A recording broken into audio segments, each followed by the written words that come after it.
আপনি আপনার কর্মক্ষেত্রে যেখানে কাজ করছেন সেখানকার বস কি অতিরিক্ত খবরদারি করছে? আপনার প্রতিটি কাজেই সে কি হস্তক্ষেপ করছে? কি করতে পারেন সেক্ষেত্রে? সময়ের চাহিদায় কিন্তু এই বিষয়টি আলোচনায় এসেছে।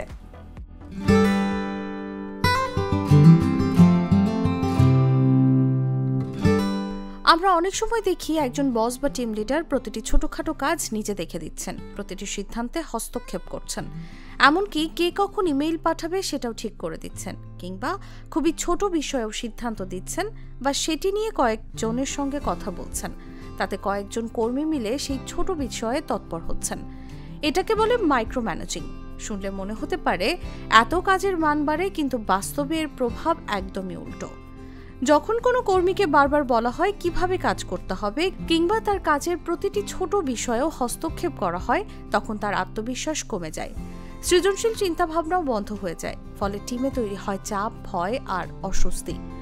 উদাহরণ হিসেবে ভাবুন, একজন প্রজেক্ট ম্যানেজার প্রতিদিন টিমের মেম্বারদের খুঁটিনাটি জিজ্ঞেস করছেন, রিপোর্ট লিখছো তো, ডিজাইন বানালে, ইমেইলটা পাঠালে, তুমি প্রস্তুতি নিয়েছো তো? এতে কর্মীরা মনে করে তাদের উপর আস্থা নেই, কিংবা ক্ষুদ্র বিষয়ে সিদ্ধান্ত দিচ্ছেন, তুমি এখন এটা লেখো, তুমি 10 মিনিটে লাঞ্চ করে এসে এই কাজটা করবে। এতে ফলাফল কি ঘটে? কাজের গতি কমে যায়, মনোবল নষ্ট হয়, এমনকি যোগ্য কর্মীরা সুযোগের অপেক্ষায় থাকেন চাকরি ছেড়ে দেওয়ার। নেতৃত্ব মানে সবকিছু নিজে করা কিংবা সবকিছু সিদ্ধান্ত দেওয়া নয়, বরং আস্থা ও স্বাধীনতা দেওয়া। একজন ভালো লিডার দিক নির্দেশনা দেন, কিন্তু প্রতিটি পদক্ষেপ নিয়ন্ত্রণ করেন না, প্রতিটি ছোটখাটো বিষয়ে সিদ্ধান্ত দেন না। তিনি টিমের উপর ভরসা করেন, ভুল হলে শেখার সুযোগ দেন, সবসময় পজিটিভ থাকার চেষ্টা করেন।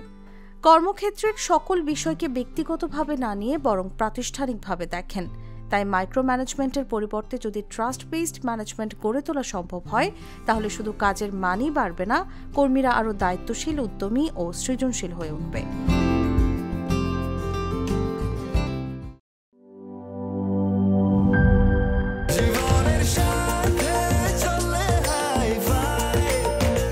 স্বাস্থ্যকর অল টাইম ফ্যামিলি কেক, সব সময় অল টাইম হেলদি লাইফ।